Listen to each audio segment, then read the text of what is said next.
So may this day today become a day that we remember at the time of our birth on our deathbed. Thousands of days already passed. Not much happened. It makes me always sad when accompanying people while dying says, so what were the highlights of this life?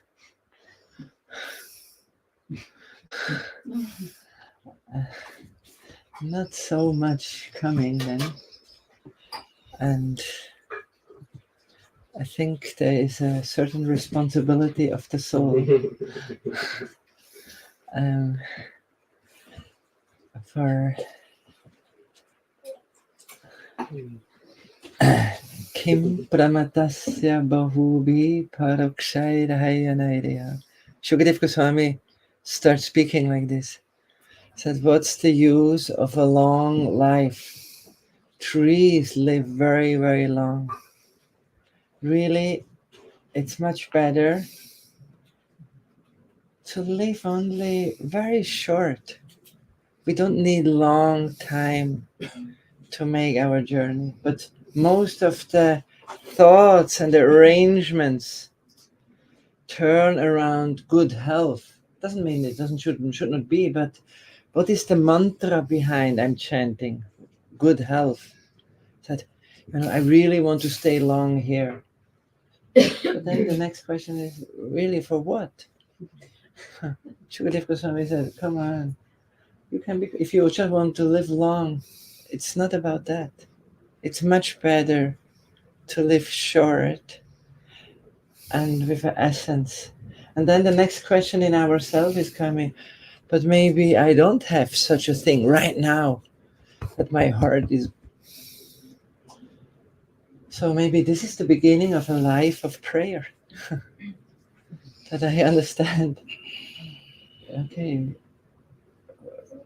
for what am I really burning? Because prayer starts in the acknowledged discrepancy between where I am and what could be an invitation.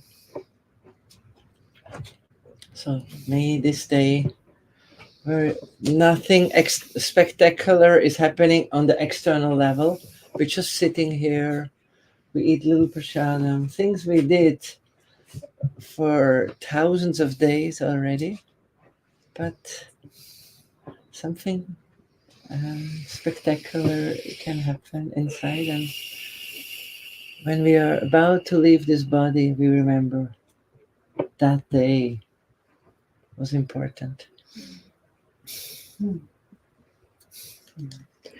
August 28th, 2024. Just in case. That's the day we are talking about. Tomorrow we will say the same about tomorrow, but that's for today. Today may be the last day, so that's a good one.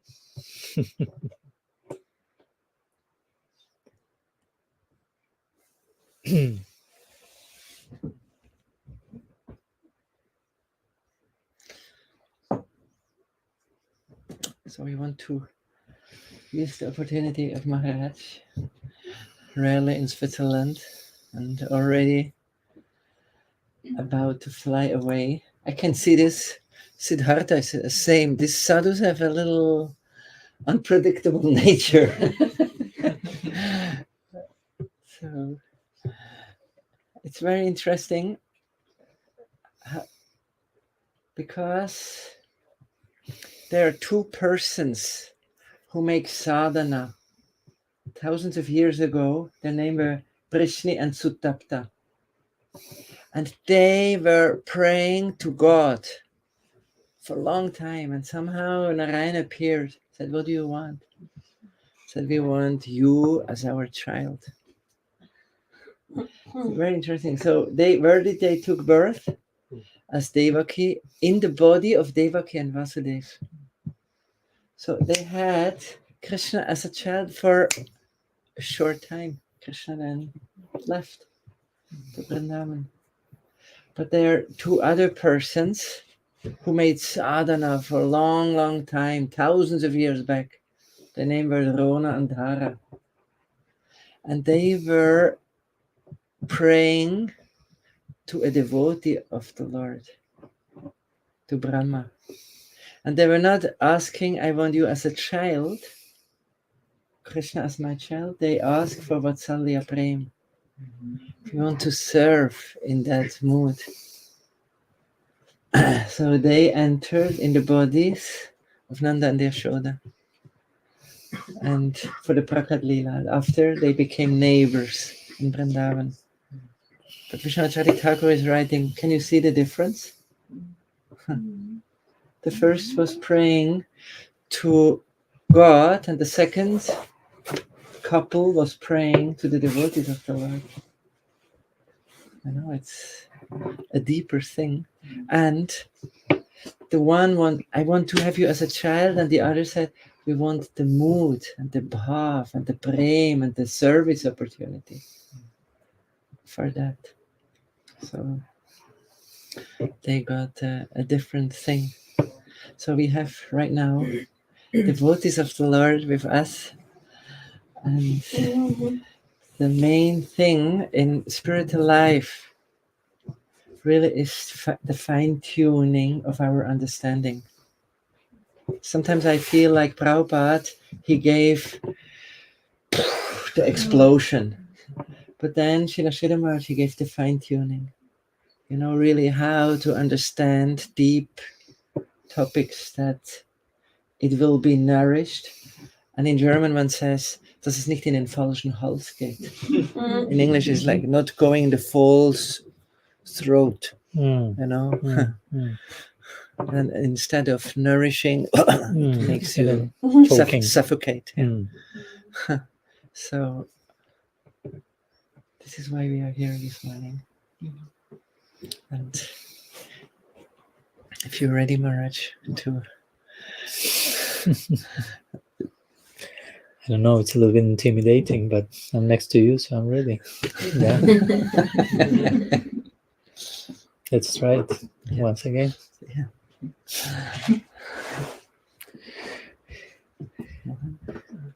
Die Frage? Ja. Yeah. So we see, especially Krishna Chandra, like he has this strong mood of radical mood, right? Which I think all of us have, like, is the natural tendency of the soul to fully love Krishna, no?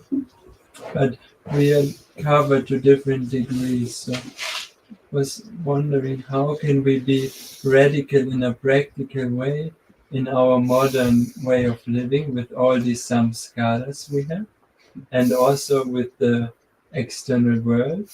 And I was comparing it with the situation of Franz from Assisi, because he had so many followers, right? And they were so radical. They were, as their friend, they had poverty, or I don't know the exact expression, but poverty was like they were vowing for that. So that was my question. Can I ask you, what do you mean by radical? Like, I think I understand, but just to clarify, because... You wrote a book on that. But I'm asking him. Yeah. for example, like the example with Franz from Assisi, like David, or making some vows which help one to become steady and aloof from the gunas, for example, but really to hold on to them. Because I heard also it's very difficult for people who are not in Nishta to hold on to their vows. They make vows, but they cannot hold on to them. Nishta. So they're making vows to stay aloof from the gunas. That's what I mean. That was my idea. Want to start saying something? I don't know. So Yeah, the word regarding the word radical, as Christian Chandra mentioned, yeah, I like that word.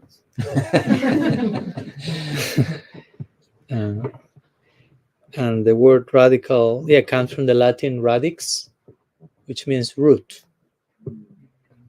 So something radical means something done to the root, or to the core. Because I'm clarifying, because sometimes the word radical may be scary for some person. Like, you're radical, it's like too extreme, or too like eccentric, or too whatever, social reformer to the brim and too much. So radical means trying to do things to the most possible essential level, going to the root of things. So that doesn't mean that you need to be like externally extreme, so to say. Like, it's not that everyone has to become an abadut or something, like completely eccentric social or antisocial figure. Okay, he's radical. So we're talking these days about Krishna's unconditional love. He has radical compassion, radical mercy. So there are ways to the root. He's made of that, and he's giving that, and so on. So so you are referring to Krishna Chandraji as a radical person. So and I agree, if we understand radical. Of course, at the same time, we have to be careful. We're talking with Nimai the other day about we may see some Vaishnavas in our lives who somehow set a precedent or an example, or give us an inspiration, a role model. But we have to be very careful not to imitate those personalities also. Like, there's one thing called imitation, and something very different is following in the footsteps. In Sanskrit, we'll call that anukar, anusar. It's one letter different, but it's lots of differences. So anukar means to imitate. The other person does something, I do copy paste of the same thing, without understanding why they are doing, from which place they are doing. It's just I'm imitating the externals. And anusar means following the essence of what they are doing. So externally they are doing something, but I need to understand why they are doing that internally. And when I contact that essence, I can see, can I do that myself? Am I supposed to do that also? Or I cannot do that? And if I cannot do that, what can I do? Because if that is inspiring me, okay, how can I draw inspiration from the example of a great person, but apply that to my particular case without imitating? That's what once Srila Bhaktivallabh Tirtha said when they asked him, what's the difference between imitation and following the footsteps? And he said basically that what's the inner intention behind the activity of that person you are looking up to. So by knowing from which place they are doing that, if I can do that or not, right? And if I cannot do that, again, what can I do? Because still the question is, what can I do? What to do with that example? What to do with that inspiration?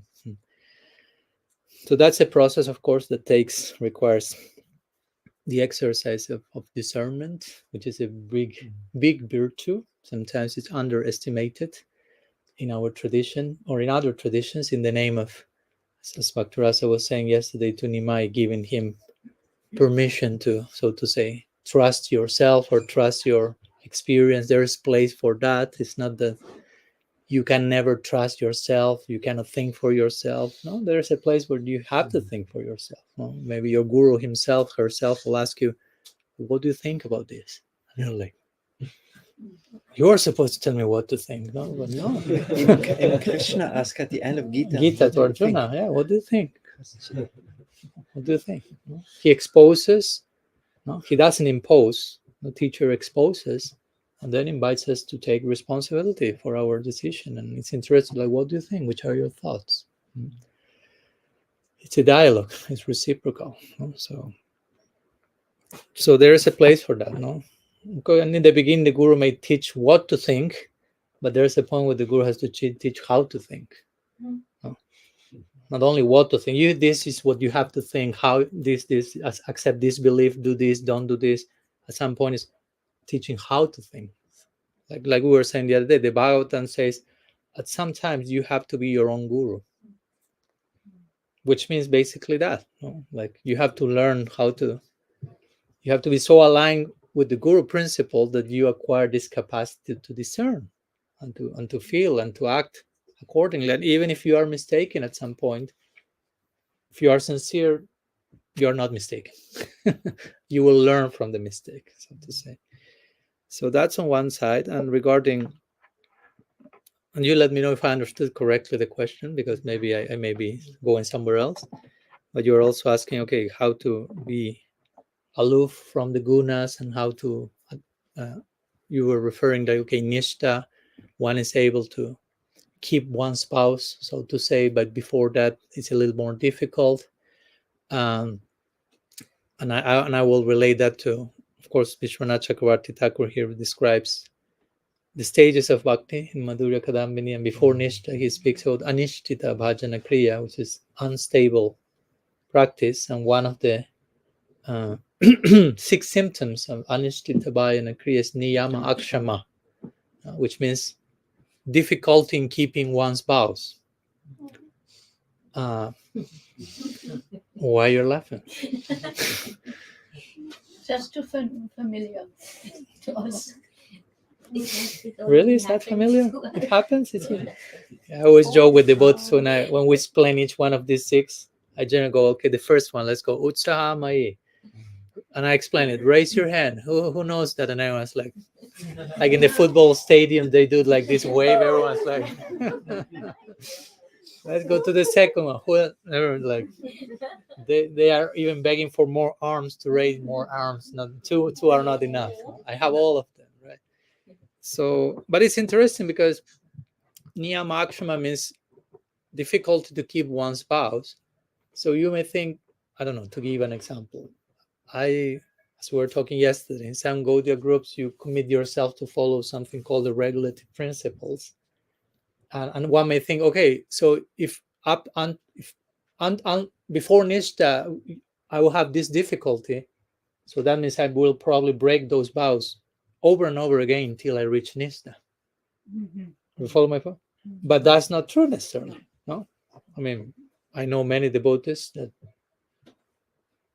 they follow the vow externally till Nishta, so to say. So what was necessarily the meaning of Niyama Akshama, that you are having difficulty in keeping your vows before Nishta? No? Means that those who are not breaking the vows externally are already Nishta for sure? No. So how do you solve this enigma? Some will break the vows, some won't. Or what does he mean by having difficulty with the vows? What's a vow? No? Damayanti? Some smoke is coming. Yeah, I will personally say that in this case, when he's saying having difficulty in keeping one's vows, doesn't necessarily refer to the external keeping of the vow, but more to the internal spirit of the vow. Now, sometimes they speak about the letter of the law and the spirit of the law, at least in the United States, I don't know, in Europe.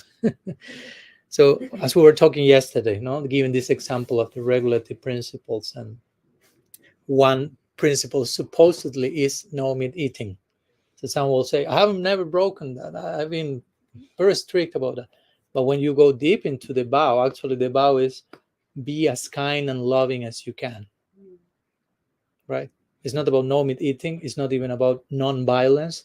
It's about the opposite of non-violence. Not the opposite, but the positive counterpart, which is kindness, compassion, love. And not only that, but as much as you can. So when you play out the essence of the vow in that way, you realize, yeah, I kept breaking that vow every single day of my life. Although I never touched meat for decades, but I didn't follow the essence of the vow, that to the root, radically, right? Which in Nishta starts to happen in a more profound, sustainable way. And I'm not saying that for anyone to feel bad now. Oh, Maharaj, you are making me realize that I've broken all these principles from day one, and I continue not to go neurotic. It's just part of the journey. Actually, as we were talking the other day, I think with Nimai as well, when Vishwanath Chakravarti Thakur is describing these stages, these 6 symptoms of unstable bhakti, I mean, he's describing them. All of them sound very embarrassing, so to say. You read them, it's like, oh my god, yeah, that's me. Number 2, yeah, okay. Number 3, at this point, you're like, yeah, like, but he's including all of them as part of the bhakti journey. You follow my point? So each of those symptoms or stages are confirmations that you are on the path. Those are not the goal. No, he's making that clear. He's not saying here, this is the ultimate goal, but he's saying all that the fact that you are going through all this stuff is a confirmation that you are on the path. So you follow my point? You can take all that in a discouraging way. Oh, it's so embarrassing. I'm a mess. This is not for me, or whatever. Or, okay, this is a confirmation that I'm on the path, struggling, but on the path of bhakti. So it's glorious in its own way. It's glorious. It's embarrassingly glorious. But you follow my point, right? Yes. So by understanding that from that place, we can have more understanding, more even self-compassion, and not just chastise ourselves and feel bad. That's not practical. That's not humility, actually. And on that foundation, we can try to go deeper in our vows. I will say that. And one last thing that comes to mind, since you mentioned the gunas, and I have some correction. Okay, please. I meant to make vows to stay in Sattva Guna, and not to be aloof of the Guna. Okay. Thank you for that clarification. That's good. That's good. Although at the end of the day, we may speak even about transcending Sattva Guna, but that may be too. I mean, to speak about transcending Sattva Guna when you are like deep into Rajas and Tamas, that's like, well, let's go to Sattva first. Right? And Sattva in itself is, the word means Sattva. So Sat means being, and Twa means, like in English, I don't know in German, which will be the like ness. Like when you say playfulness, like beingness. Is there a word in German for that? No. Height. Okay. Height. Seinheit. Will be. So Sattva means beingness. So it means like you reach a state of balanced life when you basically have a glimpse of your being. You are more into being than into, for example, Rajas is more about doing. I mean, there are so many ways we can talk about the gunas, right? But one way will be Rajas is about, instead of you're a human being, you're a human doing. So you have to keep doing things, and that's who you are. If you stop doing, you start to have an existential crisis. You get depressed because who am I? I need to do things to validate my existence. Follow my point? You cannot be. Just being is not enough because we don't have a very healthy idea of who we are. So we need to be constantly doing and performing to, I don't know, to deserve, to be loved by others, to be accepted in the circle, to convince myself that I'm not so bad. I have to be doing. Sattva is being. You are contacting who you are. You have a glimpse of who you are. And who you are is of such a magnitude that it's fine with just being, so to say. You follow my point? Like you can just be, and it's okay. It's not that I'm like, I need to be doing something right now, right? So so Sattva has to do with that. No, you lead the lifestyle which is balanced, and that balance and that lack of agitation allows you to have a glimpse of who you are. And of course, that's a appetizer, again, like a trailer of what's even beyond Sattva. But Sattva is kind of reaching the airport. right? If you want to take the plane to transcendence, first you have to go to the airport. No? No? You follow? If I want to fly to Spain from here, I cannot expect the plane to land here. I can get a helicopter maximum, but I don't think he will take me to Spain. So I need to go first to the airport and then I take the plane. So Sadhguru kind of reached the airport first, the platform, not proper platform. And Krishna makes that point in the Gita. No? He says, Yukta hara viharasya yukta chastasya karmasu yukta swapnava bodhasya yoga karmasu. It's the last line. Anyhow, yoga bhavati dukkha. That one. So Krishna says, in order to practice, six, yeah, thank you, you gave the number. In order to practice yoga in a way that you can get rid of all suffering and misery, whatever you do, whether it is eating, sleeping, whatever you do when you are awake, whatever you do, whatever you are sleeping, whatever eating, even recreating, has to be yukta. No? Yukta means that's it. You got the mudra? Yukta. Connected. Yeah, connected, balanced, no? Stable. Like yukta vairagya, again, we have that word in our tradition. No? So what eating, sleeping, and the point is the measure of that, what's a middle balance point for us in all those things today may not be the same thing in a few days back, in a few years for other persons. So we are, again, you have to constantly exercise discernment. Okay, what's a balanced way to recreate myself in this stage? You know, like Vishwanath Chakravarti Thakur will comment on that verse saying, okay, for the yogis who are practicing the yoga system of Patanjali and they are in the cave meditating, so what's the recreation? No? They don't have Netflix in the cave. So he will say the yogi's recreation is to wake up from the cave and go for a walk outside of the cave and then return to the cave. That was recreation. And of course, some of you are looking at me like some of you are very serious now. But for you, I said, that's not recreation for me. I need more. And it's okay.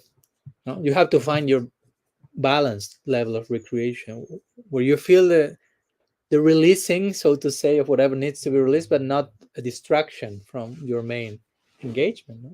And again, another stage, a balanced recreation will be something different. So these rules are not like set in stone forever. No? So we have to, when we speak about vows, it's a dynamic idea. Sometimes I need to break a vow in order to follow a more substantial vow. Like the famous story in the Mahabharata, no? Like when Arjun, long story, I will make it short, but he makes this vow that whomever suggests even once that I throw my bow, Gandiva, I will kill that person, even if that person is my family member. He makes this vow, no, Kshatriya mode. And eventually, anyhow, Battle of Kurukshetra, right? And Arjuna is on the 10th, you could say, like wounded in battle, and Yudhishthira Maharaj was in the battle, but he hears Arjuna is in the 10th wounded, so he goes to see him. And here keeps Bhima and others fighting, so he goes to see Arjun, and Arjun sees Yudhishthira. Sorry, the opposite. I was given the Yudhishthira is wounded in the 10th, and Arjun goes to see Yudhishthira. And when Yudhishthira sees Arjun coming, he says, "Oh, you have already defeated all of them." No, he said, "I came because I heard that you were wounded, so I want to see how you are doing." And Yudhishthira gets like angry, like, how you dare to leave the battlefield just to see how I'm doing? You are not a Kshatriya. He starts to insult Arjuna. You are such a coward that you should throw your Gandiva bow. So Yudhishthira suggests that very thing. So Arjuna hears that and he's reminded of his vow. And instead of throwing the Gandiva, he's preparing the Gandiva to kill his brother. Because he vowed that whomever suggests that I throw my Gandiva, I will kill that person. So he was like, I will follow my vow. And Krishna was there, fortunately. And he tells Arjuna, like, relax, calm down. I mean, he's your brother, right? You love him. Yeah, but I made this vow. This vow. I cannot break my vow. And Krishna say, yeah, but also, I mean, you love your brother. That's a vow in itself. The affection you have for each other is in itself is superior to this vow. So what to do? No, as we know, Krishna harmonizes that, tells him, you can kill Yudhishthira by insulting him. For a Kshatriya, no, insult is worse than death. So insult him. So Arjuna tells a few things that he had kept from a few past situations. When the situation with Draupadi, this happened, that happened. Blah, blah, blah, blah. So he killed Yudhishthira without killing him. I didn't answer. What did he tell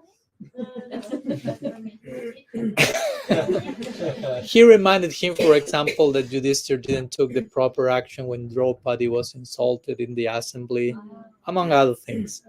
So in that way, he killed Yudhishthira without killing him. He killed his pride. Somehow, yeah. So he kept the vow. That's the point.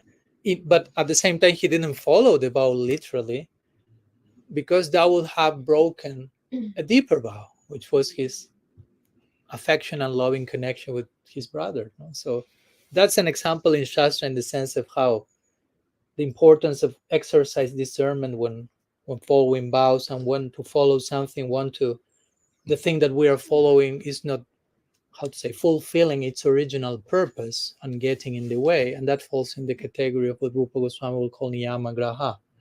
Niyama graha means there are two meanings to that: to reject all rules, all regulations, all vows, like whimsically, like anarchically. I don't follow anything, right? Or niyama graha means to follow all the rules and regulations, but without understanding its purpose, without any actual fruit, just mechanically doing the whole thing. Both are equally damaging, he says. So at some time we may be following a vow, it's having a purpose, it's benefiting us, and at another time that same vow may need to be broken in order to follow the same vow deeply, in a more deeper way. So it's not that you are breaking the vow, you're actually going deeper, but externally it may seem to sound, oh, you're breaking the vow. Namayanti. I have a question about you said that this brotherly affection is also about a deeper vow. Yeah. So that means a vow can also become a second nature, actually, because that's it. This brother love you. The brother don't have to think about that he loves his brother, or think, oh, I make the vow. It's just the inner nature. Mm-hmm. No? Yeah. Wow.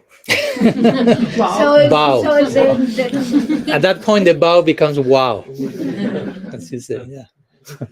and is it because at Nishta it's also more easy to follow more because it's already the nature. It's internalized. Yeah, you don't even feel that it's a vow, so to say. Yeah, it's internalized. It's natural. Yeah.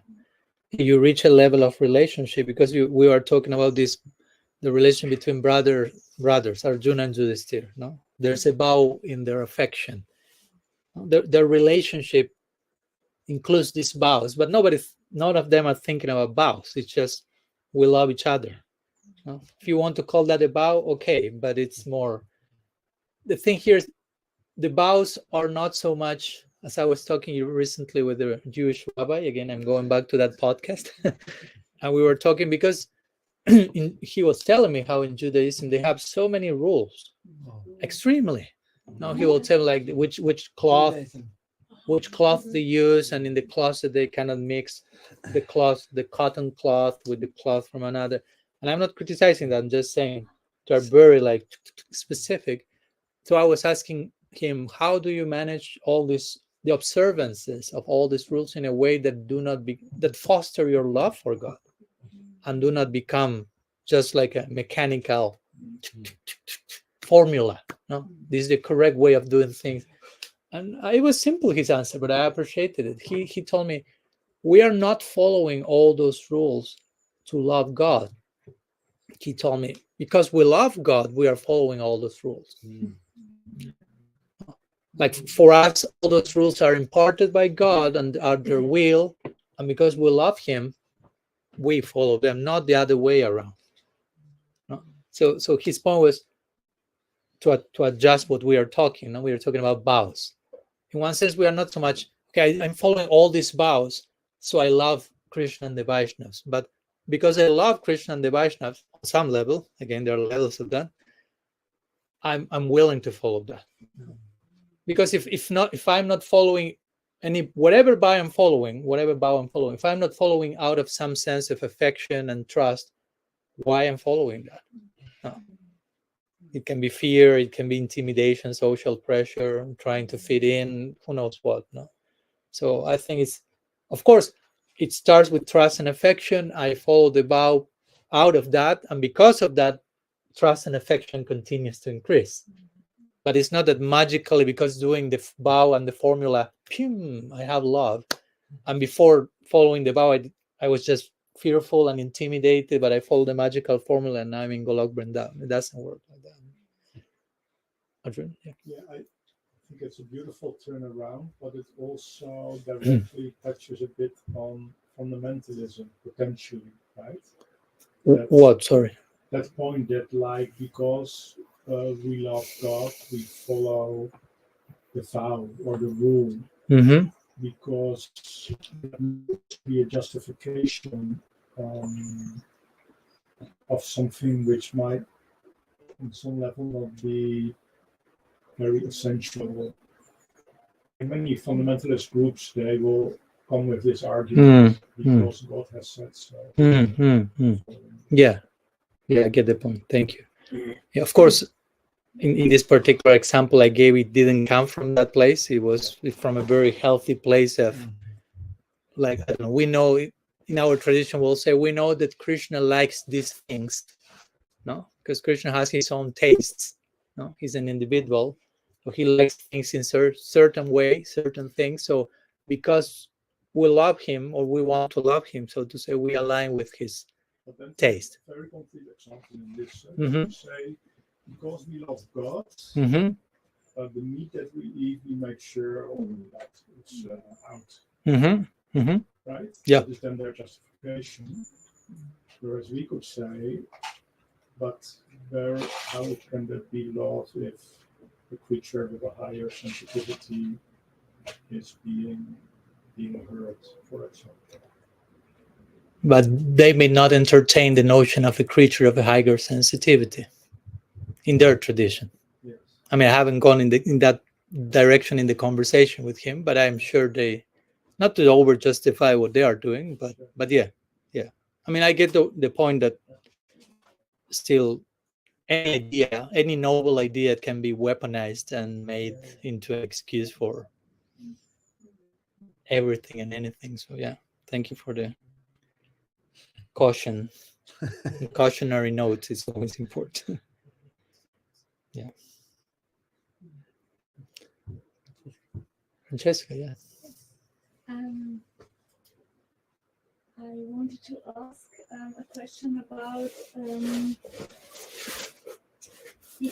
I think 2 years ago when you were here, we spoke about Brahma and the Leela where he stole the cows. He thought he stole the cows. He thought he stole the cows. Yeah. And now my question is, what is happening inside yourself when you are telling such a Leela? What is happening? Because it's not like, if you would like to share with us what is happening inside myself? Yeah. You like personal questions, Francesca. Yeah, you said last time I asked you a personal question, I said, yeah. You said, yeah. But now it's in camera. We are recording. Yes, we are. Yes. Okay. You can switch off the camera.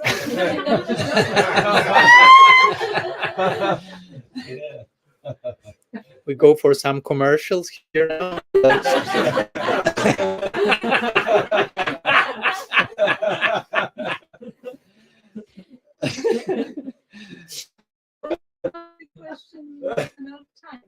No, it's fine. I was joking. but you are referring to some particular part of that lila, because it's such a big lila. There are so many like sections. When you were asking, you were thinking about some specific part of the lila, because No, mostly we were talking about the prayers of Brahma yes. after the whole thing. Yes. But maybe you are, I don't know, just to know from which place How you are the asking. question, I don't know, it's not a special part of the question, but maybe there is something else in the question. Maybe it makes it easier for you to pronounce. I'm not sure, or maybe it will make sense. But Prabhupada, when he died, I think the last Leela he was This one. writing, it was exactly the chapter before. 13. Yes, that's maybe why it occurred to me. I thought, what did he feel when he translated it and meditated the Lila and gave the translation to all of us? What did he feel? And then I thought, oh, this next section that I heard was from you, how you described what Brahma would pray. So, yeah, maybe there is the second part of the question, why it occurred to me. Well, of course, it's worlds apart to speak about Prabhupada talking about that and what he felt, and me talking about that and what I felt. I want just to make clear that we have an ocean in between, an ocean of mercy, hopefully. Karuna Sindhu, right? Yeah. But I mean, in regards to Prabhupada, what I will share is more my personal opinion. Not only my personal opinion, some other people have the same opinion, but some other people do not have my opinion. So just to entertain the reality of diversity here and the challenge of loving each other despite disagreements. No disagreement. Vaishishtyas. Okay. But according to my personal opinion and research and what I've heard from Srila Prabhupada himself, Srila Siddhar Maharaj, Srila Bhakti Pramod Puri Maharaj, and other senior Vaishnavas, I will dare to say that, in my personal opinion, and make it clear, because I want to take responsibility also. It's what I'm saying, because I don't want just to say something like conclusive. I'm taking responsibility for my words, although I'm not the only one thinking like that.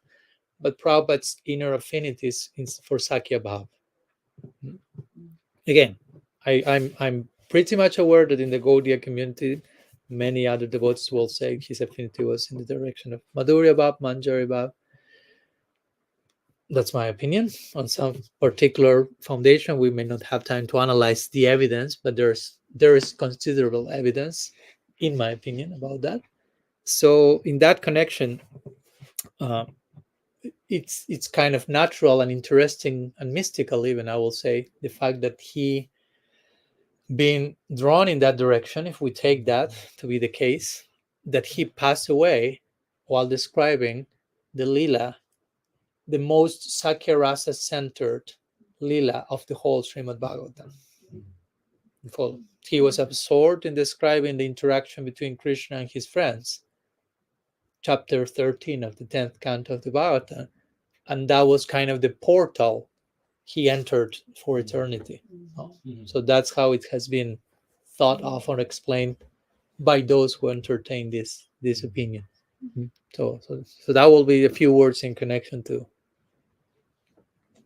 from Prabhupada's side, right? So from my place, I really like that section of the Bhagavatam. I think it's very important. Besides Sakya Rasa, I'm talking more even in terms of not rasa, but in terms of Tattva and Siddhanta. For me, that's especially the prayers of Brahma, which is what I was talking about here and for months, because there are 40 prayers. So remember we did a lecture for each prayer. So on some in the beginning, introduction, close, and so it was total like 50 lectures. And that Brahma Stuti or prayers of Brahma are very, how to say, the whole Gaudiya Siddhanta is presented in a very unique way there in those 40 prayers. So for me, it's always very wonderful, moving, inspiring, and how it reaches a peak in terms of the decision of the Brajavasis and the love of them. And as we were telling the other day on Janmashtami, this famous verse, Esha Gosham Nivashinam, where Brahma is asking Krishna, so how you will repay the Brajavasis? They gave you their wealth, their followers, their family, their hearts, their anything, their everything. And you gave to Putana Vatsalya Rasa, and she wanted to kill you.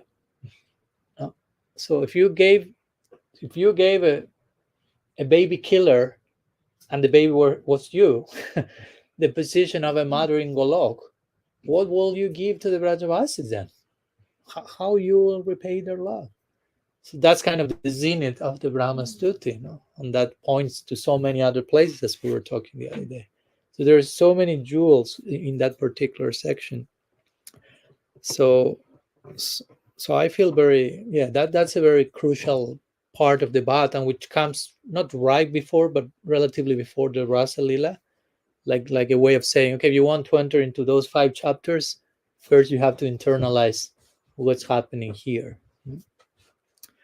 And the Brahma Vimohan Lila in itself is for me very interesting, because, of course, as you may know, there are some Vaishnavas from other groups who do not accept those chapters. Madhva Sampradaya. Yeah, more specifically, Madhva, Vallabh Sampradaya, I think, do not accept either. They do? Yeah. Sure? Yeah. Okay. Okay, so sorry for the mistake. At least I heard from one scholar from the Vallabh Sampradaya who wrote some argument against, so there may be difference of opinion. But yeah, some of them do not accept them. They consider them an interpolation, especially because, of course, their Adi Guru is bewildered. So that's not very much like, Brahma Madhva Sampradaya, and Brahma is like 4 heads spinning like crazy, as we were saying. So, of course, there are many ways to explain that in a way that gives honor to Brahma. So we are not here about downplaying Brahmaji. But Srila Siddhar Maharaj will speak about that a lot, saying like, okay, someone like Madhva could not accept that because it seemed like the original guru was in illusion. Be Mohan. Big illusion. Not Mohan, but be Mohan. But Mahaprabhu accepted those chapters. Not only accepted them, but he emphasized them and quoted them. So, like implying, even there is a place, and this, again, that's another whole conversation, but there is place for guru making some mistakes. Of course, there are different types of gurus, there are different levels of gurus, and therefore there are different types of levels of mistakes. But we should be careful not to, again, my opinion, not to over absolutize the guru to the point that whatever he or she says, he or she, just in case, is of absolute application for eternity, because that starts to sound like a personality cult, and it's dangerous. And there is place for reformation and mild mistakes. Of course, I'm not saying this to just the guru does anything and everything, grave mistakes, and you just justify that guru can make mistakes, guru can make mistakes, and grave abuse going on. Just a lila. He's testing you. He's testing the disciples. You can accommodate everything. That's dangerous also. But also not to the extreme of not allowing yourself to allow some minor mistakes. And that doesn't speak bad about the person. Like we were talking with Radha Madhav Prabhu some years ago, like about the day of the celebration for the appearance of Radha Kunda. That actually recently came that it was on a different date by some commentary of Jiva Goswami than the day that it was mostly celebrated during Kartik. So technically speaking, we could say most of our acharyas were wrong in the day they were celebrating the appearance of Radha Kunda for centuries. And if someone comes to me with that, I'm like, so what? It's okay. Doesn't change at all my appreciation of it. Now it's not that they became less. No, it's okay. it's a detail. Fine, life goes on. So yeah, these kind of sensibilities also are for me implied in this Brahma Vimohan Lila, which are, I think they're important, they're healthy. So that's what I can say so far. Maybe privately we can continue with more details. Yes. I kept having that in my mind that you said that when, because we love, we follow the rules, and I always hear the opposite here, that when there is love, there's no more rules, and I was just thinking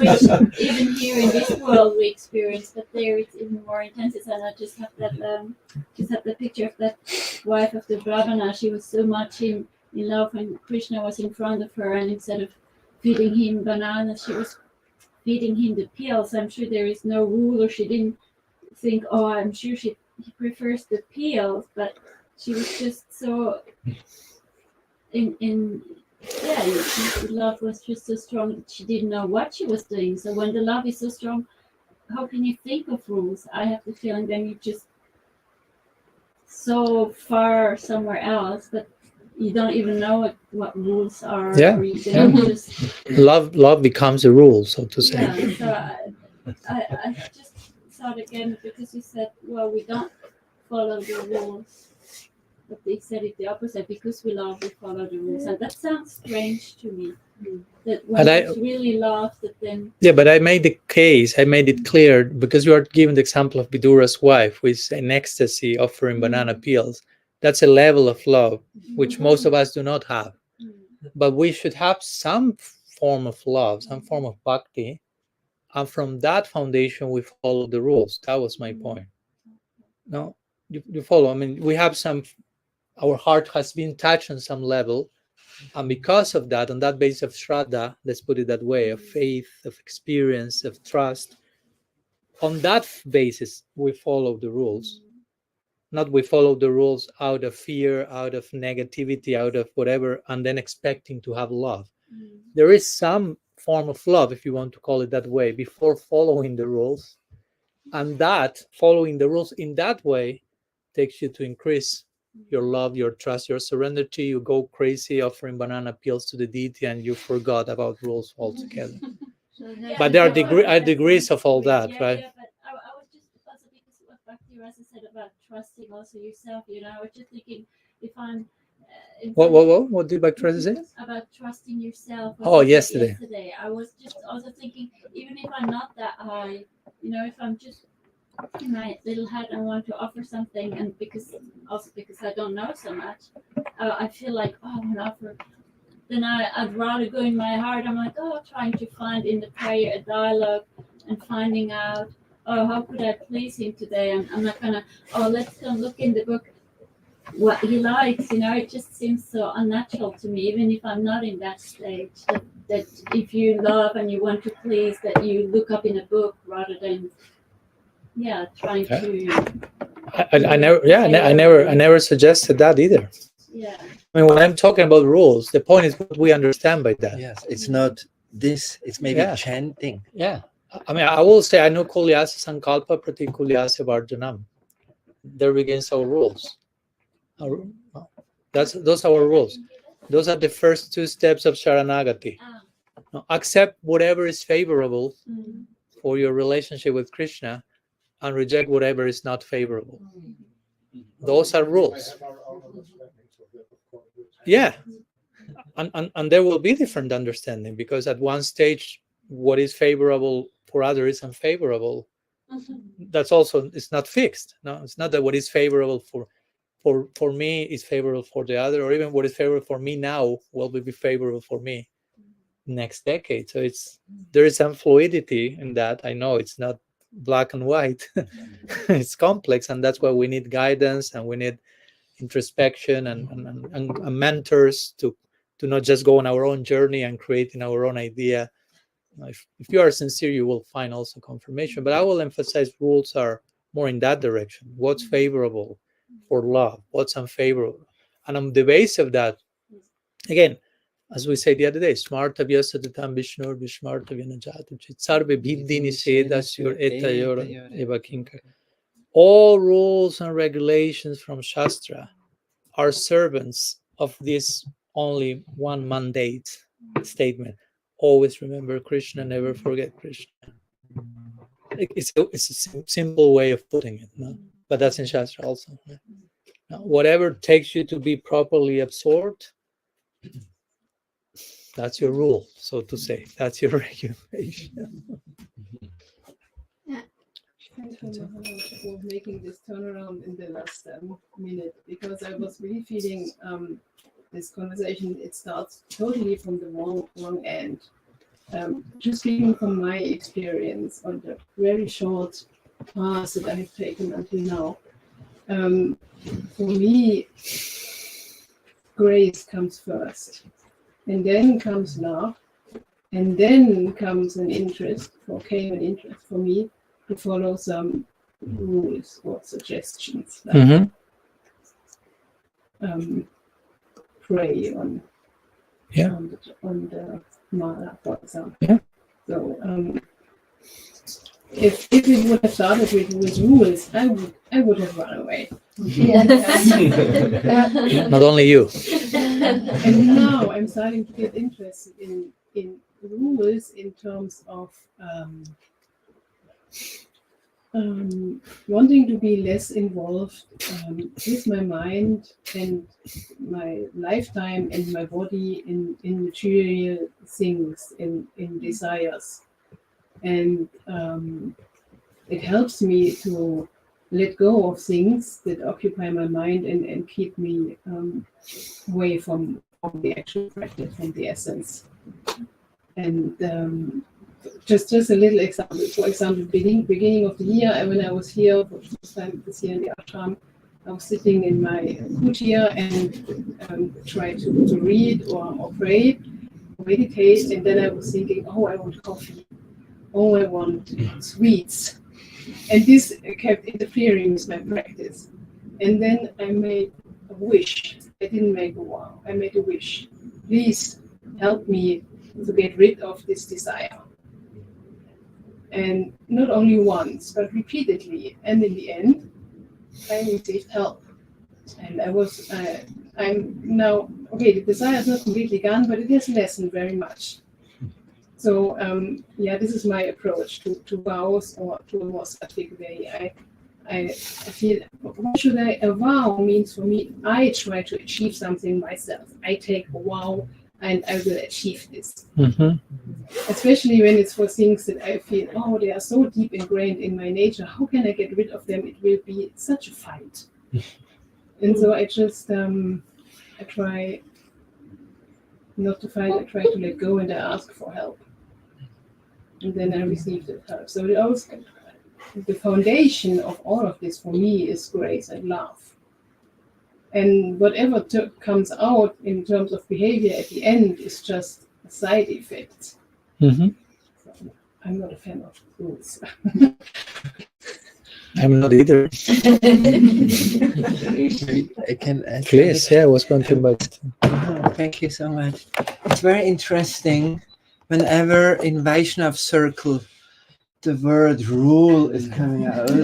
So we were saying yesterday, no one word and Yes, trigger. I was thinking of your phraseology or something. Maybe Richard Rohr said the word God shouldn't be used. Maybe the word rule. Maybe we should replace it with invitation. It makes a very different effect. But really, in the whole, we should always see the whole picture. In Goloka Vrindavan, what is what is making the exchange between all beings there? Ishte Swarasiki Raga Param Avishtito Bhave. It's very beautiful. This is Rupa Goswami in Bhakti Rasamrita Sindhu. He says, they're Param Avishtito. They're in the highest realm, they're absorbed. And Tanmayo Bhavet Bhakti, out of that absorption comes a natural way of dealing. And this is something extremely, extremely beautiful. We could all subscribe. Wow. Out of a love absorption comes a way of dealing. So, and what is this called? We have a term for that. This is called anubhav. This is the natural reaction. If Shrikant, maybe not Shrikant, if yes, you. If Vrindavan Vilasini would walk alone in the forest, in the night, and then I would jump out from a tree behind. Maybe she would not. The first reaction would not be Haribol. Maybe the first reaction would be. So this is not a intended thing. The thing. Oh, now I have to breathe in and make a little sound. This is a reaction just coming out of, yeah. But it's still there. But it's just like we don't have to calculate to do it. And this is so beautiful about the spiritual world. All that because of the absorption, all exchange they have is from that absorption, a natural conduct is coming, and this is called anubhav. It's not calculated in any way. And what is lila? That's why it's so beautiful. The lila is the natural anubhav of these souls there. The natural tendency. And if we just look at the storyline, maybe there's more interesting stories from Rousseau or from, many writers in this world. They had very, very interesting stories. But if you look to Leela about, this is the natural expression of the love they carry in the heart, then it's really, really transforming, and it's really astonishing. So now we come in this world, and the only way that we know a motivation for acting is fear and self-centeredness. We died many, many lives of hunger. So now I have to check that I'm not doing this again. This remembrance is still there. So, it's an unhealthy, this is the natural anubhav we have here. It's an unhealthy thing. So now we come on a path of love. And it really means ragatmika anushrita. We could integrate a certain code of conduct, which we know is not really much heart transforming, and makes a lot of space for hypocrisy.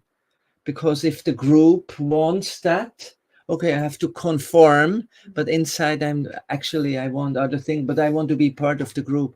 That's why, it's very superficial. But that's why Mahaprabhu came, Raga Marga Bhakti Loke Karite Prachan. He wants to preach the path of Raga Nuga Bhakti. So it actually means I want to look at this. Maybe I don't have that love. I'm a conditioned soul, but I'm looking and I start to appreciating where there is real love. And naturally, from there, we get like invitations from that side. I want to enter such a consciousness they have. And then it's actually a fascination. And I would even say it's not even a question of a wow at a certain point. It's a question of a thank you every day. I'm allowed to get a step further. I want to rise up for that. So, and slowly from a certain fascination, they may come certain invitations that may, like you said, anukulya sasankalpa, that may increase that. So then I'm buying in, but then it's not something that is pushed on you, and that's why I would not say rule, and maybe we should say an invitation for a change. I can always see how much it makes in the Vaishnava circles. If you put this rule, it's a collective trauma in the tradition. But maybe it's an overdose of Vaidhi Bhakti or something, and it doesn't change much. But if one looks from such a perspective, I'm rising and I'm going in this day. I have millions of opportunities. In which direction I want to go? I have some invitations. It becomes it's a very different mood. Maybe you want to comment on that? No. No, because you said it all. I don't want to spoil that. That's why I prefer not to comment. No, that was clear enough for me. Thank you. We are really 1 hour. So yes. So you didn't want to make it that not long? too long. So Huh? maybe conclude. Yes, actually, we want not to make too long. That we have a little breathing time. It will be an intense program tonight with Siddhartha Krishna, and we are ready. Maybe 1-2 more. Yeah. Huh? I mean, whatever you. I just reminded you of the timing. I forgot. Take the conversation further. What you were explaining about the rules. A few years back, I heard that Prabhupada, when he came in the 1960s, there were hippies over there, and there were a lot of people, like other gurus as well, like from India or some other places, I don't know, and they were preaching, and they were maybe not having many rules. But Prabhupada gave the rules. Like I heard, I don't know, maybe I heard that he said that okay, the other gurus, they are not having any rules, but in our tradition, we have these rules that we should be a vegetarian or XYZ, and that is why we are a more better tradition or a reliable one than the other bogus guys. That was intense. I heard. I mean, No. was not I get present the there point. in I get the point. 1960s, so I cannot confirm that. Yeah. So I want to know, like, it's not matching up for me. Then maybe like when we are saying, okay, we follow the raga marg, or like the rules will come automatically, or it will be an invitation, as you said. Then it's not matching up still for me. Like, still there is some.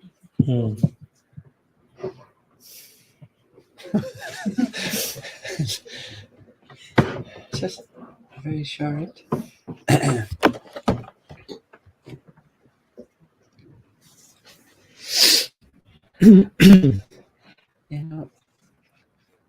Maharaj explained it in the beginning, I think, and I just wrote a long article on that.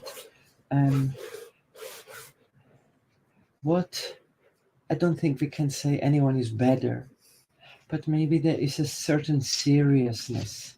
It's very easy to, in a hedonistic society, you say you can do anything, and and you also spiritual.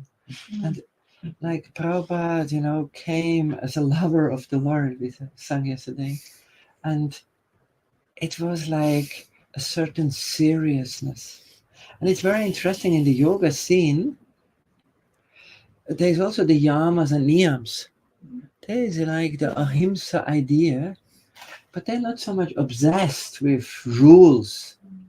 They know it needs a certain attitude before I go in a practice, even an asana practice. And this is something extremely beautiful. We need a certain attitude, a school of attitudes before we go in a practice. Because a practice is not a magical thing. Maharaj uses that term often. A magical mantra you just chant and automatically you get a change. Do I have some deep, fundamental attitudes for a spiritual path. And if we, I would very much agree, you know, not say no meat eating, but say a connectedness to all being, you know, not say no drugs, but a prayer of the heart for complete clarity. I want to see everything. Not to say no gambling, but like a seriousness in the heart. I don't want shortcuts. I'm ready for everything. This is something very beautiful. And not say no sex, but say, I want to put the center of all creation in the center. So if you have a wheel and you put the X, something well, in other place than the normal center, it will go like this.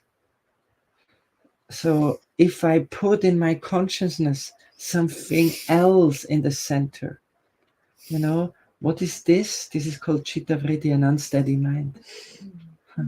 So, and,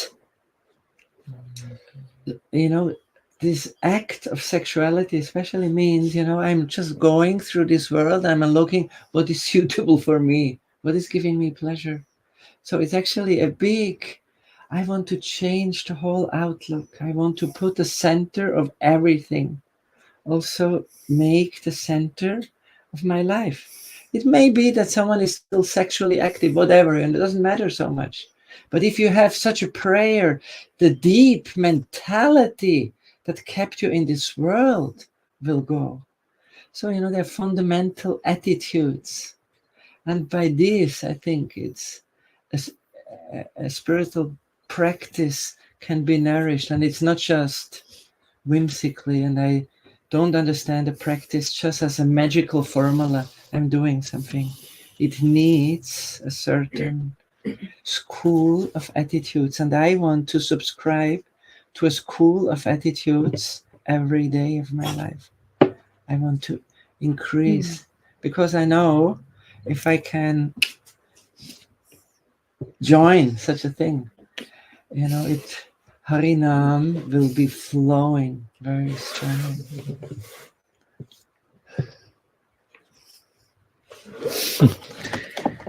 Yeah. One last thought that came to my mind in relation to the word rules that we have been talking. Sorry to bring the word again. Of course, again, the foundation has to be grace and love, as you were mentioning. And in that spirit, rules can be facilitators. Sometimes I like to speak about rules, for example, in a game. No, like if we are, I don't know, if I invite you to play a game of chess, there are rules to the game, right? I cannot just like move the pieces how I like, and you're like, "What are you doing, Maharaj?" That's not chess. That's not funny. No, I mean, it's not. We are not having a good moment by doing that. No, but you follow. There are rules that if you follow the rules, you can have a good moment. So in that case, the rules are offering like a container, a perimeter, some context for an experience. So for me, also it's another way you can talk about. If you don't want to use the word rules, it's okay. You can find another one, invitation or whatever. But some codes or some considerations that facilitate an experience instead of like suffocating it. No, so that's also the point. No, if we think of suggestions in shastras or lists of do's and don'ts, the actual spirit is to facilitate an experience. No, so we should only embrace those things if they are facilitating the experience they are supposed to facilitate. Because if they get in the way of experience instead of facilitating that, our tradition, instead of becoming experiential, becomes just like a set of beliefs that you are supposed to subscribe to, and that's not a living tradition. It's just like, okay, I believe these things, not I don't believe these things, and I follow the. But it has to be about experience. Beliefs get in the way of experience. That's another conversation, but we won't experience. Pratyaksha avagamam dharmyam, Krishna says in the Gita. And this dharma, this bhakti is understood by pratyaksha, by personal experience. So again, if we talk about rules, it's just recommendations, favorable suggestions to create a proper experience, if you want to put it that way. I like to think again about the term of rules of the game. If you follow the rules nicely, you're having a great time. So you are not feeling limited by, oh, I'm following these rules in the chess game and this is so suffocating. I want to break all rules. You can break, but you will stop playing chess at that moment. You are doing something else, right? And to make reference to a Dutch historian, he wrote in the field of play theory, a very important book called Homo Ludens. Yes. And he observes there that naturally in the world play community arises. Culture is a form of play. Then he's observing that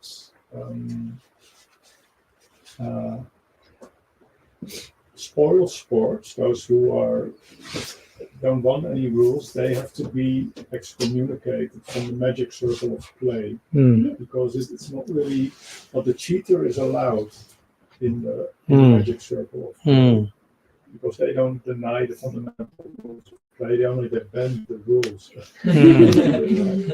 So when I was reading that book long ago, I had to think of Krishna. So he's the ultimate cheater, of course. That still enhances the beauty of the play. Yeah, I think you referred to that in your book on Parikram, when you speak about Lila. Yes, I remember. That's the first time I heard about Homo Ludens, so thank you so much, Arjuna, for that. That's how I came to know Arjuna first time. Beautiful book. Yeah. Ultimately, Lila is play, right? The ultimate reality is Lila, and Lila is play, and play has rules, but there are cheaters in the game also. Supreme Person. It's very interesting because there it's called some dharmas, and the gopis know, the dharmas of ancient times. I should not transgress. Maybe in the Naravat bath, in the bath, we are like humans in this world. Or maybe, we are disconnected for generations. Everyone followed Dharma. But at a certain time, the longing to run transgresses. Yeah, transgresses.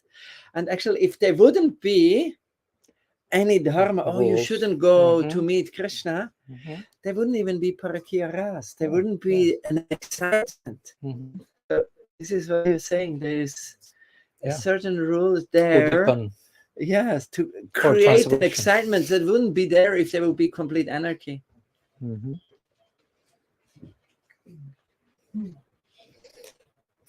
see that in sport also. For example, in soccer, sometimes the referee takes a decision which is like not completely okay, but it enhances the.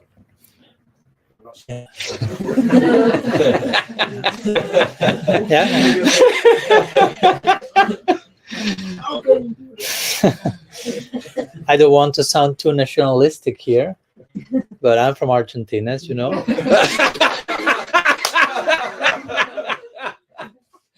And I have to refer to a famous sport instance. When I was a child, there was a goal made by a famous soccer player called Diego Maradona. He made a goal with the hand. That was trickery, but that's arguably the most famous goal in history, and they call it the hand of God even. So that's interesting, because it was trickery, and they ascribed the trickery to God. So there's some hint there to God is a trickster. No? I know nothing about football, but even I know the hand of God. You see? So there's if there were no rules, we wouldn't have the transgression of the rules in this moment now.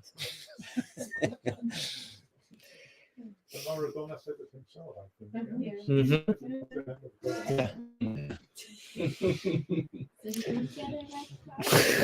No, he was promoted to the heavenly planets after that.